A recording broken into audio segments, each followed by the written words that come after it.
Hi! இன்னும் ஒரு 2 மாதத்துக்கு அடிக்கிற காற்றுக்கு பார்த்தீங்கன்னா, விண்டோலாம் சீக்கிரமாக டஸ்ட் ஆயிரும். அதே மாதிரி தான் டோரும். ஸோ, இன்றைக்கி ஹாலில் இருக்க விண்டோ, அதுக்கப்புறமேட்டு டோர் எல்லாமே டஸ்ட் பண்ணிட்டு இருந்தேன். பெயிண்ட் அடிக்கிற ப்ரஷ் இருக்குல்ல, ஸோ அதை வச்சு பார்த்தீங்கன்னா, அந்த டோரில் இருக்கிற அந்த டஸ்ட்டெல்லாம் ஈஸியாக எடுத்துடலாம். இல்லைனா டூத் ப்ரஷ் கூட வச்சு எடுக்கலாம். ஸோ, இதுனா கொஞ்சம் பெருசாக இருக்கிறதுனால சீக்கிரமாக ஃபுல்லாக டஸ்ட் வந்து கிளியர் பண்ணிடலாம்.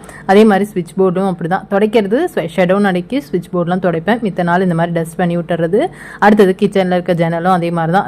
அடிக்கடி இப்போலாம் திறக்கிறது கிடையாது. இருந்தாலும் டஸ்ட் ஆகிடுது.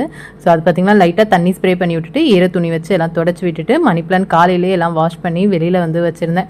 இலையெல்லாம் ஃபுல்லாக டஸ்ட்டாக இருந்துச்சு. ஸோ அதெல்லாம் வாஷ் பண்ணி வச்சுருந்தேன். ஹூக் வச்சு இந்த மாதிரி எல்லாத்தையும் மேலே ஏற்றி விட்டுட்டு அந்த பாட்டில் எல்லாமே லைட்டாக தொடச்சி விட்டு எல்லாத்தையும் அரேஞ்ச் பண்ணி வச்சாச்சு. கிச்சனில் இருந்த இன்னொரு மணி பிளான்ட் பார்த்தீங்கன்னா ஹாலில் இருக்கிற அந்த ஜன்னலில் வந்து வச்சுட்டேன். ஏன்னா அது லைட்டாக தான் வந்து வளர்ந்துருந்துச்சு. பெருசாக அந்த அளவுக்கு வளரல. ஸோ இந்த இடத்துக்கு வைக்கும்போது கொஞ்சம் நீட்டாக இருக்கும். நாங்கள் வச்சாச்சு. அதுக்கப்புறமேட்டு டிவி டேபிள் எல்லாமே நீட் பண்ணியாச்சு. ஸோ நெக்ஸ்ட் மினி விலாகில் பார்க்கலாம்.